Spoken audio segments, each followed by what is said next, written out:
I don't know about you, but I really like riding my bike. For me, it's a chance to be outside and to get some exercise, and it's fun. But as an adult who lives in a really big city, sometimes riding my bike on the street with other cars can be a little bit frustrating. Drivers and bikers don't always get along with each other. Some drivers think that bikers are taking up the lane and slowing them down. It's easy for both sides to get angry. Just the other day, I was riding my bike, minding my own business, when a car turned right in front of me. If I hadn't slammed on my brakes, I'd have plowed straight into him. You can imagine, I was not happy about this. In fact, I was so mad that I shook my fist at the driver and started yelling at him. Now, if you were to ask me if I'm generally an angry person, I would quickly say no. I think most of us would say that. But there's still certain things that make each of us angry at some point.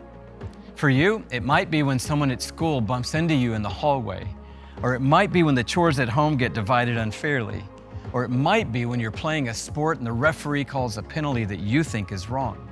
I should be clear, being angry is not necessarily bad. There are lots of things in life that we should be angry about. Even Jesus got angry sometimes. But when our anger is uncontrolled, stuffed down, or directed at the wrong person for the wrong reason, that's when anger can do us a lot of harm. Scripture is clear that anger is a giant that can shut down God's plan for our lives. In the story of David and Goliath, David had to interact with someone who was really angry. It was his older brother, Eliab. Before Goliath had ever come on the scene, Eliab was already annoyed with David. The scripture says that the prophet Samuel had come to the house of Jesse, who was the father of Eliab and David. And after Samuel looked over all the brothers, he anointed the youngest one, David. Can you imagine how mad that must have made Eliab? He's the oldest son, and yet his little brother gets picked to be king. And then later, when Eliab and all the other brothers are out on the battle lines looking at Goliath, David shows up and decides that he will fight the giant. The scripture says that Eliab burned with anger at David. In some situations, there are good reasons for us to be angry, but this wasn't one of those situations. Eliab was being selfish and judgmental. Eliab starts asking David a bunch of pointed questions. He starts to belittle him. He starts to accuse him of being conceited, meaning that he thinks he's better than everyone else. If we're not careful, anger can cause us to say hurtful things to someone we love. The giant of anger can lead us to sin. But of course, Jesus is bigger than every giant. He's already defeated the giant of anger, and we can live in that victory whenever anger creeps up into our lives. One way we can do this is by remembering that no one is perfect, including us. When we get angry about what someone else has done, we need to remember all the wrong things that we have done that God has forgiven us for. Although God hates our sin, He has shown grace to us.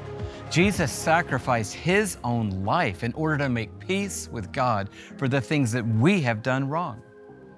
Another way we can live in God's victory is by believing that God is our Avenger.